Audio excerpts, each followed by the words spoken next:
So here we have Tony Johansson. Please give him a warm up. Round of applause.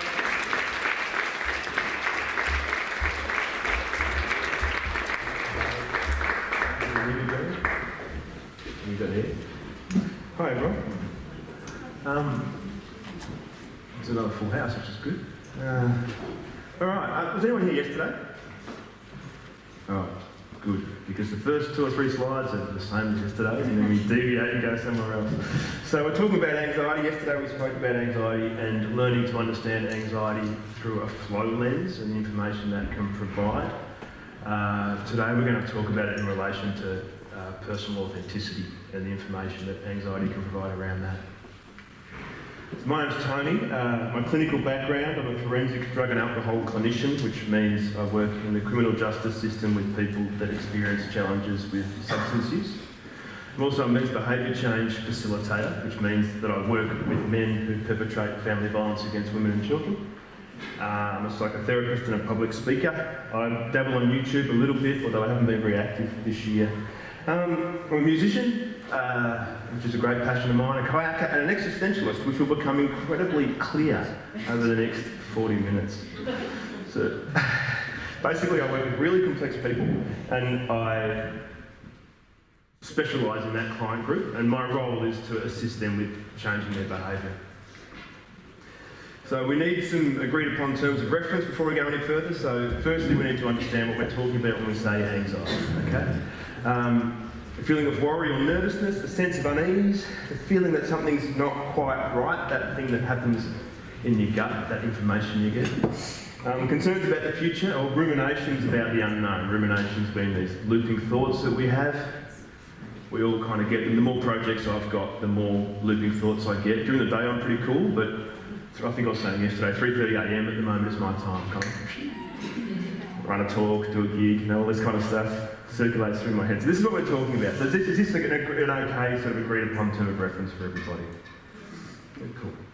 All right. So at the moment, these are the most common treatments for anxiety in contemporary Western society, in Australia in particular. And these are in order of efficacy. So this is not to say that a medicalised approach doesn't work. It's just saying in order of efficacy longitudinally, these are the most effective ways to treat anxiety. So lifestyle improvements, which is a holistic approach, which is addressing incorporating exercise, mindfulness and meditation practices. Meaningful activity is an essential component of the lifestyle sort of makeover in order to treat anxiety. Diet is incredibly important. Sleep hygiene is incredibly important. I've only had a few hours last night, so this is going to be interesting. Socialising, a strong social network really helps people manage anxiety better. Isolation is terrible for anxiety. So the therapeutic approach, traditionally, if you go and see a psychologist and present with anxiety, these will pretty much be their first go-to methodologies or modalities they're going to work from. So CBT, which is linking thoughts, feelings, behaviours and helping people understand the relationship between those. And exposure therapies is for people that have phobias pretty much, and that allows you to slowly move towards what it is that you feel anxious about in a way of desensitising to it. Your medications, SSRIs, does anyone know what that acronym stands for? Serotonin, selective serotonin reuptake inhibitors. So serotonin is one of the feel-good neurotransmitters in your brain, and these medications prevent your brain from reuptaking that once it's released, so it leaves more serotonin in your brain, which is meant to result in you feeling happier. And benzodiazepines, they're downers for loss of a better term, they de-escalate the central nervous system. Anxiety is the experience of having your central nervous system elevated. So what's the difference? The medications are great for short-term relief, okay? They treat the symptoms of anxiety, which is, the symptom of anxiety is that you've got neurotransmitters that are not beneficial to states of well-being, and your central nervous system is in overload. So benzodiazepines can calm that farm for you, and they can produce feel-good neurotransmitters. That's great in the short term, has great results in the short term, not very good for long-term treatment of anxiety because the actual cause of the anxiety never really gets addressed, just the symptoms.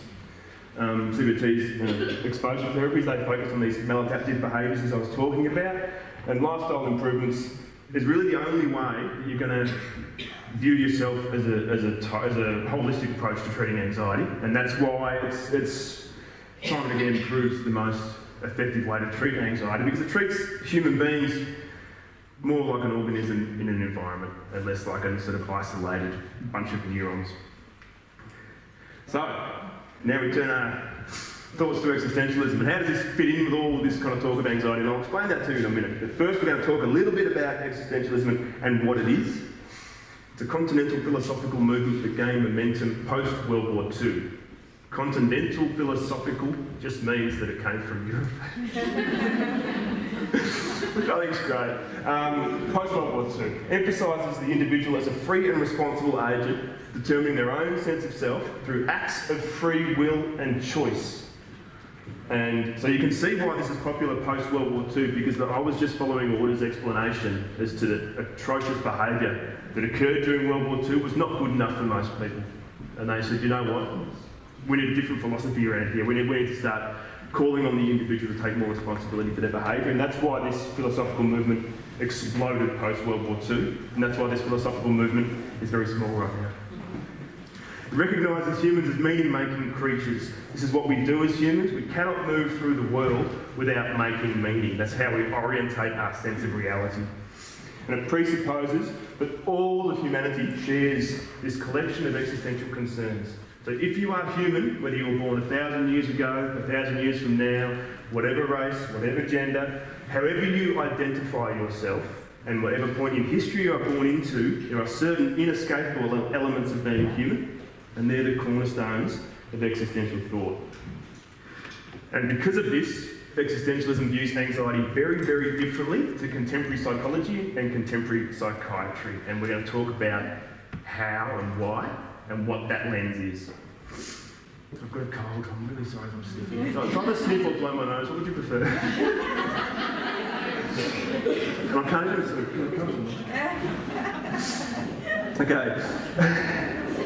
So what is the existential view of anxiety? So for starters, existentialists will refer to it as angst or dread, like these really heavy words, okay?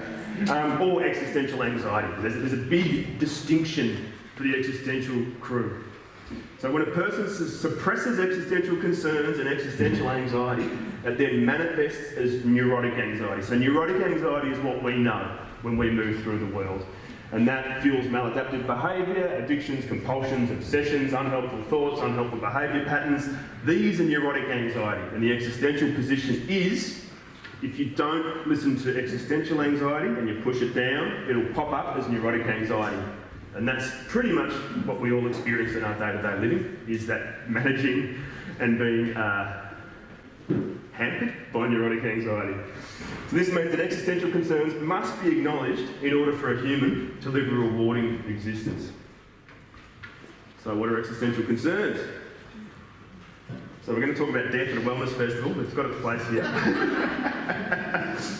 Now I'm going to go through, so these are the four pillars or the four cornerstones that all humans in the history of humankind have experienced and will experience. This is a finite experience. Now, regardless of your beliefs after this physical experience on Earth, I'm not here to talk about the afterlife, I'm just here to talk about this boundary experience that we have called life, okay? Whoa. This is a finite experience. We know this from a young age, and anyone who's got kids or kids in their life know this as well, because your children at some point in time, pretty young, start to figure it out, and they want to know. They want the answers. What is death? What's going on? And what do? We feel a bit of existential anxiety, and we flop into this kind of neurotic anxiety pattern and tell them all these stories about the bunny going to bunny heaven and all this kind of stuff, because we don't want to talk about the reality of existential concerns. Freedom and responsibility. As humans, we are ultimately free to do whatever is humanly possible. However, we're also entirely responsible for those choices and those actions and the repercussions of those actions. And this is an interesting point, especially clinically too, when I'm working. People always dispute this, well, I can't do that. And it's, well, you can. It's just the repercussions of those actions are so unpleasant that that's informing your decision not to do it. But you can do it. If it's humanly possible, you can do it. That was Carl Jung's position. Isolation. This is always a fun topic. Reality is subjective, and no one will ever truly know what it's like to be you, nor you them. I don't know how many people are in this room here, but every single one of you is having a very different experience of what I'm saying right now, based on who you are, based on the life you live and the choices you've made and the biology that makes up you. And the person next to you that you might debrief with after this is going to use words that sound similar to your experience, but there's going to be a gap there somewhere where you will never know what each other's experience was. And this creates anxiety if we think about it too long, that we truly are isolated. However, we're together in this, okay? This is a unifying thing that all of humanity shares. So there's this beautiful paradox where we're totally isolated, but totally united in that experience. For me, that's a really liberating thing, I know. For a lot of people, it's not. But... And this is another happy topic, meaninglessness. So, and the existential position is that it's the individual that defines what life means and what pursuits are meaningful. So has anyone got like a one-line philosophy or meaning of life that they're willing to share with us? Just do it. Just do it. Great. Anyone else? Just one more. What's the meaning of life? What do you got? Love. Love? Great. One more? How about the front row, the sepulchre? 42. What was that one? 42. 42. Okay, so 42, just do it. Love.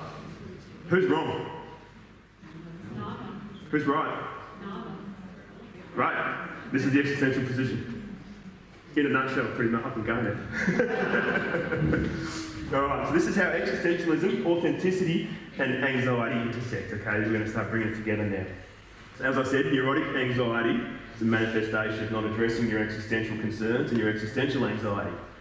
Neurotic anxiety through an existential lens is a symptom of living inauthentically, okay?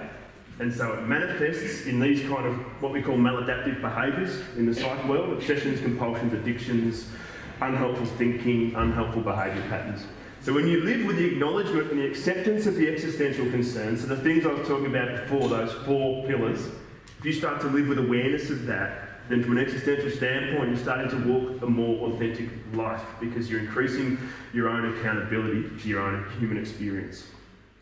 The authenticity involves taking full responsibility for your behaviours and for your beliefs and for your choices. So it's a big task that the existentialists have issued us with, which is a great reason as to why people don't like living this way.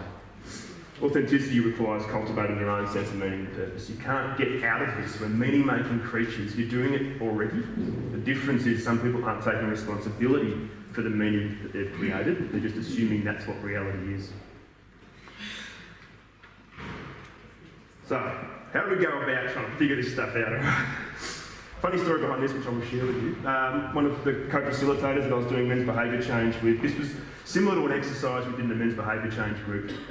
As a way of really confronting men with their use of violence against women and asking them to take accountability for their behaviour.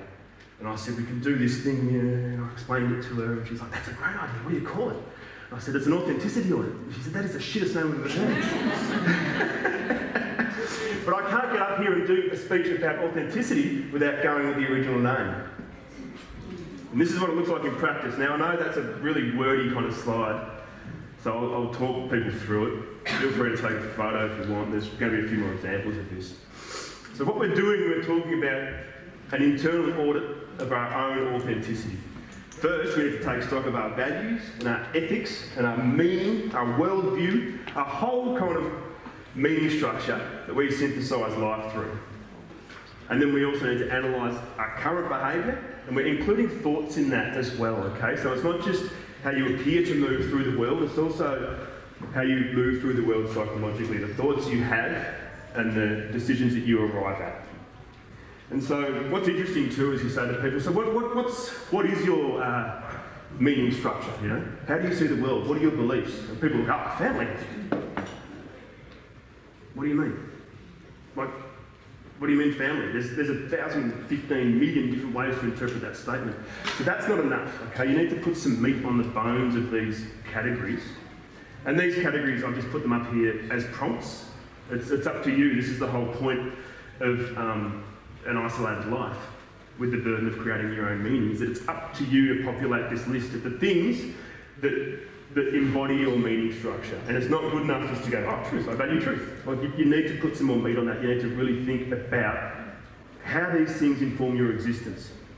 And then Once you arrive at these conclusions as to what you think relationships should look like, as to your position on gossip or how you believe the environment should be treated, and how you believe it in your bones, not just how you believe it on a meme on Facebook, okay? It's got to be real. And then you go across to here and you start to grade your behaviour. And you go, well, in relation to that meeting structure, how am I currently acting? 1 being miles away from it, 10 being like, yeah, man, I'm really authentic in this space. You know, my behaviour closely aligns with my values. So from an existential standpoint, how you will know whether it's closely aligned or whether there's an enormous chasm between the two, your gut will tell you. And this is when we're talking about using anxiety differently in life. We're talking about using it as a compass and an indication that something's out of whack. There's something between your meeting structure and the way you're living. There's a discord, disconnect, disparity there. And the reason how you identify that is this feeling getting your gut, okay? This is hard work, by the way. So it doesn't surprise me that a few people are walking out. It's all right.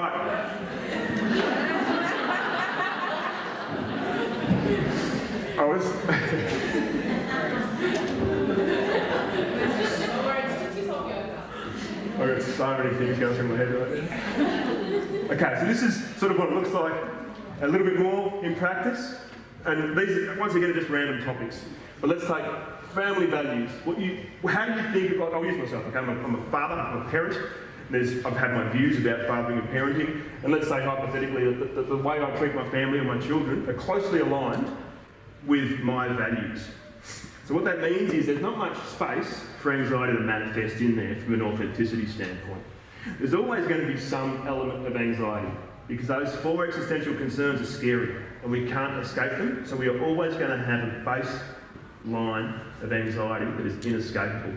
The question is whether we allow that to fester into neurotic anxiety or whether we acknowledge it and manage it.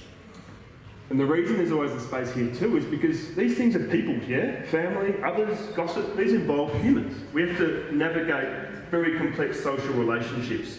So you're always choosing when to hold and when to fold your values. Sometimes you're like, you know what, I'm not going to fight this one because we've just got to get on with the task at hand. So there's always going to be a disconnect. You're never going to live truly authentically. But the challenge is to get as close as possible. Treatment of others versus how you treat others. This is a great one. Beliefs about gossip. And how often you actually gossip. And you know this too, because we all think, oh no, I don't judge people, I don't talk about people, that kind of jazz, yeah? But the reality is that we do, all the time. And when we post that exercise, there's a terrible feeling when we reflect on what we just said about somebody we know. And that is an indication. The size of that anxiety will indicate how far you've moved from your values in that behaviour you've just engaged in. So it's very important to understand anxiety as information rather than running away from it or trying to cover it up. So, once again, from an existential standpoint, this is authenticity. It's about as close as you get. You've got a belief system and you've got a behaviour pattern that you engage in. They're pretty close. And there's a little bit of anxiety in between because that's an inescapable aspect of being human. But that's better than the alternative. And this is what it looks like when it's inauthentic. Now I see this in men's behaviour change work all the time. There's always men in these groups talking about how much they love their kids, I'll do anything for my kids and my family, and you know, they've beaten their partner in front of their children. But apart from that, I'll do anything for my family. And so the reality is, they struggle to sit in this space when we talk about parenting. It is so uncomfortable for them because how they believe a father should behave versus how they actually behave is so far apart, it tears them up inside. So what do you do when you have that feeling in life? So this is just to reiterate, all right, that how we measure authenticity is how our behaviour is reflected in our sense of meaning. So the greater the disparity, the greater the existential anxiety, the greater that pit and void in the middle is. So this existential anxiety that we're talking about can be acknowledged and addressed, and that's what I'm inviting everyone to do today. To have that feeling and think, okay, I'm getting some really important information here. I should really stop, proper listen. Or it can be ignored and suppressed, and thankfully we live in 2019, and there's 1,015 ways, socially sanctioned ways that we can suppress existential anxiety. Can everyone read this? I've got a little one hidden in there, I want to see if someone gets it. Pick a behaviour, any behaviour. Maths? Yeah.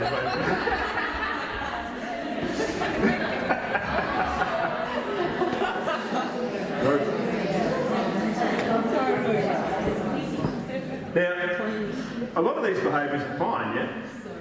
So it's the intention of the behaviour. Is the intention of the behaviour to cover up existential inauthenticity? And that's what makes the difference here. Yeah, we've all got to clean, okay, that's fine, we accept that. But some people, you know, are going above and beyond. And there's a reason for that. There's an existential authenticity that's not being acknowledged. There's an existential concern that's not being acknowledged.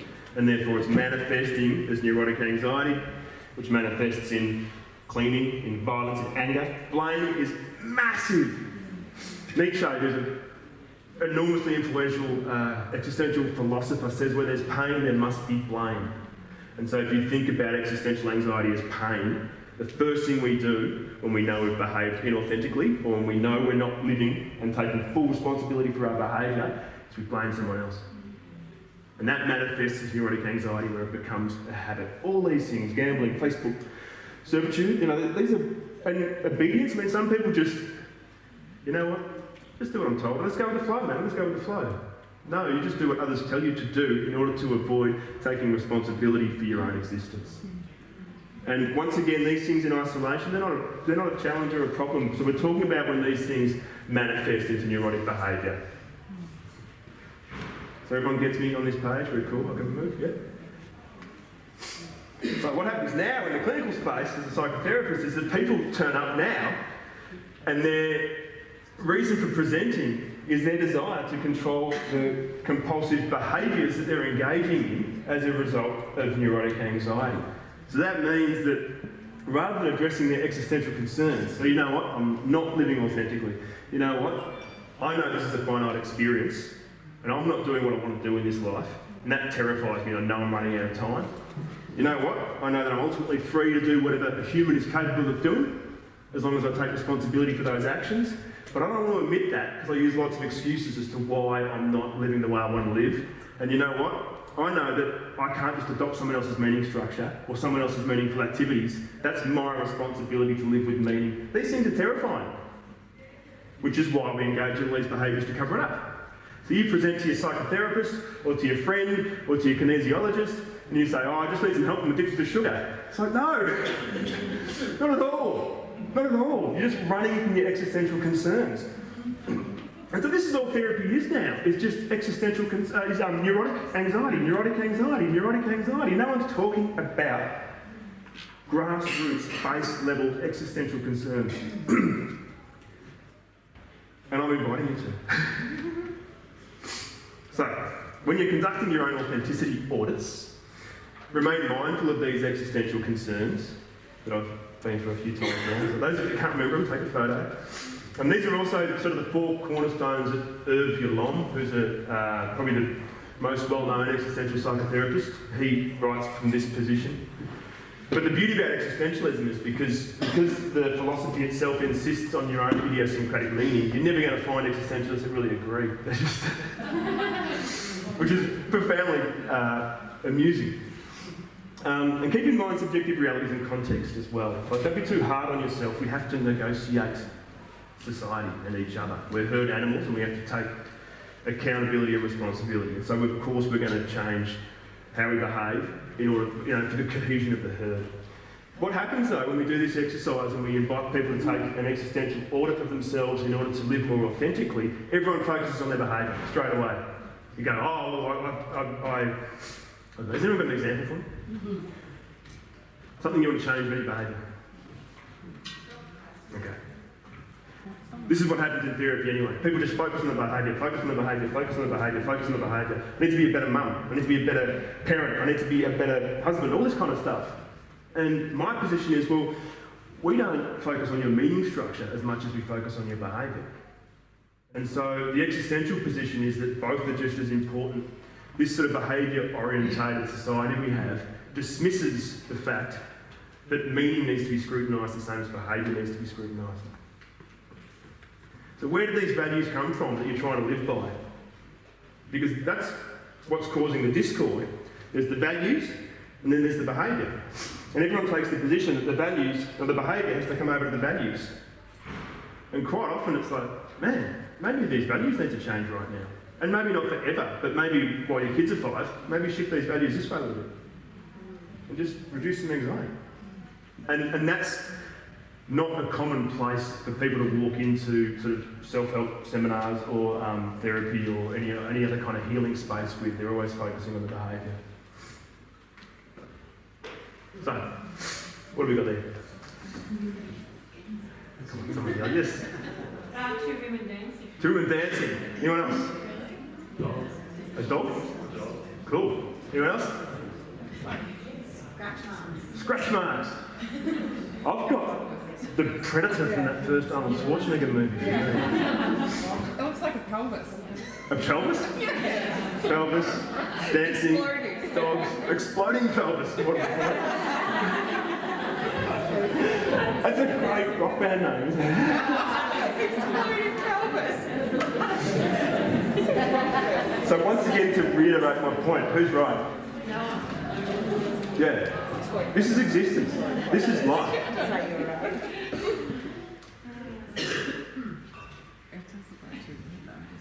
So how do we determine whether it was a dog, whether it was an exploding pelvis, whether for me it was the Predator or scratching?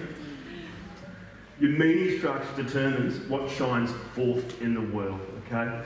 It's a Heideggerian term. He's another existential philosopher, and he describes what shines forth, how reality appears to us. And so a really good way of thinking about this is, like if you walk into this room, for example, we're all humans living at the same point in history, with the same shared concerns. Most of us live in Melbourne, you know. We wander into this room with a similar task at hand, okay? However, what shines forth to me is the stage, obviously, because I've got a different gig here than being an audience member. What shines forth to most of you is probably the chair or where you want to sit, even though we're both in the same room. And so you expand that across your life. You imagine the people that come in at the end of the day, the cleaners, they're not going to walk in here and look at the stage and think, oh, I wonder if that's big enough for me. They're going to see different things. They're going to see marks on the floor and marks on the windows and all this kind of stuff. So it's their meaning structure and another existential term, their intentionality, what their intention is in that space. That dictates what shines forth to them. So does that make sense? Because it's a really important piece of information. So psychologists have got a slightly different take on this, but it's just as helpful, and that's called a confirmation bias.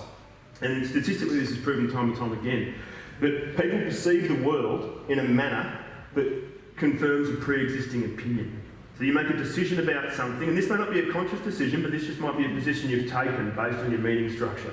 And you will see the world in a way that confirms that. Just got a blue car the other day. There's a lot of blue cars on the road, I've noticed. I didn't notice that until I had a blue car. This is the simplest way to understand confirmation bias. So this is a really good way of assisting y'all with understanding how reality can be distorted simply by your own worldview and your own meaning structure. So, imagine the anxiety then that manifests from the meaning structure that you have that's not yours, that you've inherited from a society, or from your caregivers, or from your friends, or from your peer group, that's not really authentic to you, yet this somehow is the meaning structure that you view the world through. So you're now viewing what shines forth to you might be congruent for your parents or for the person next to you, but this is not actually the way that authentically you're meant to experience reality. So imagine the anxiety that manifests from that. And that's existential anxiety. And I'm encouraging you to not cover that up, to audit that and to think about that and to take your meaning structure seriously and audit your behaviour seriously. Sorry, So from a clinical standpoint, this is how we view depression and this is how we view anxiety. Now, of course, every single person has their own experience, but in simplistic terms, if somebody comes into me and they're experiencing grief and regret and remorse and all this kind of stuff, odds are they're going to be also exhibiting symptoms of depression. And depression is usually found here. And I'm just talking globally, okay? Everyone's got their own experience and I totally acknowledge that. And anxiety always sits just in front of us. It's about something that you need to do or something. It's concerns for the future, fundamentally. So this is a really simple way of understanding depression. Sits behind us, anxiety sits in front of us. Now humans are future-orientated creatures. So you all didn't just appear here sort of 30 seconds ago. You looked at the whatever, you thought, anxiety, I could do with fixing that. But you made an assessment about the future based on the program, which then brought you here. And then after this, you're going to, already some of you are thinking about how you can incorporate this into that situation. Yeah, you're thinking in the future, which means that if anxiety is located in the future, we're never going to escape it, because this is the way that consciousness is constructed. We're always one step ahead, we're always one step ahead. As Nietzsche would say, we're always becoming. We're always becoming who we are. What are you doing? Oh, I'm studying at the moment. What are you doing? Oh, I'm going to the beach. What are you doing? Oh, I'm just cooking. We're always one step into the future. So there's going to be anxiety there, because that's where anxiety is found. So we're future-orientated creatures. We use our own innate meaning structure to guide these decisions and to guide how we navigate the future. Intentionality, the intention we bring to any situation, dictates what shines forth, which is our reality. And we're always becoming, we're always on our way somewhere, we're always going somewhere. These are inescapable elements of being human. It's a great Heidegger quote. Humans are the only creatures for whom their being is an issue. And by being, we don't mean life, we mean what it means to be. And that's a universal experience that every human that has ever lived has experienced. You can't escape this. You are already doing these authenticity audits. You are already auditing your meaning instructions. You're already thinking about what it means to be you. You're already thinking about the behaviour you engage in that causes you anxiety. This is already going on. And if we don't think of it in an existential framework, it manifests as neurotic anxiety, which becomes maladaptive behaviours where now we're addicted to Facebook, instead of actually taking more responsibility for the fact that we know, probably by about the age of 80, there's not going to be much life left. What are we doing with it? That's a better conversation to have, rather than, oh, I just need to do less phone time. All this kind of really trivial neurotic anxiety stuff. So I guess my take home here is audit your values, not just your behaviour, but look at your meaning structure. Whose is it? What bits do you want to keep? What bits do you need to expand? What bits are you going to throw out? Sorry. Examine your behaviour. Review your meaning structure if you need to, because I guarantee you that if you're still working off this meaning structure that was put in place when you were 17 years old and you're now 26, I think things have changed a little bit, yeah? Then you're going to roll a few kids in there. I mean, this needs to be upgraded the whole time. Most people upgrade the software on their phones more than they upgrade their meaning structure. Strive for authenticity. This should be something that all of us are striving for, because this is the only way to manage existential anxiety, is to live with purpose and to live with a sense of authenticity. We are never going to achieve it, but we need to strive for it. Otherwise, we're going to be stuck in the pits of neurotic anxiety for the rest of our days. And unfortunately, in 2019, we have so many ways that we can cover up neurotic anxiety. And they know this and they take full advantage of it. Live with awareness of the existential concerns. This is a finite experience. And it's not that we're running out of time, it's just that it's a finite experience. We are, at the end of the day, truly isolated. We're never going to know what it's like to be the person next to us. However, that is a shared experience, which is a beautiful thing. We're ultimately free to do what is humanly possible. However, we're also responsible for the repercussions of those actions. And life is inherently meaningless in the sense that you cannot escape the fact that you're a meaning-making creature and that your sense of meaning is idiosyncratic to you. And if you don't have an anchored sense of meaning in the way you move through life, if you borrow it from somebody else, you're going to feel unfulfilled. This is inescapable. So, what I see is that people become servants to anxiety. They search for cures, they're trying to suppress maladaptive behaviours. I'm more concerned about my compulsions, I'm more concerned about my addictions, all this kind of stuff. And so really what's happening is that anxiety now is something to be removed. We experience anxiety, how do I get rid of it? You all probably came here today hoping that something was going to happen that would assist you with getting rid of anxiety. We all just want to get rid of it. We want to get rid of it. How do I get rid of this shit? So I'm asking you all now to change your narrative and to change your conversation with anxiety. I'm asking you to view anxiety as information. It's a compass to your authenticity. When you feel anxious, something's out between the way you're living and the way you believe you should live. So I'm pleased, and this is the take home. This is this is it, I guess. I looked down at the computer and there's only one slide left, so this is it. This is the take home. If you ignore anxiety, you are ignoring your inner compass to your authenticity. I cannot stress that enough. You need to become friends with those uncomfortable feelings, hold yourself accountable, walk towards anxiety, live more authentically. Thanks, everyone.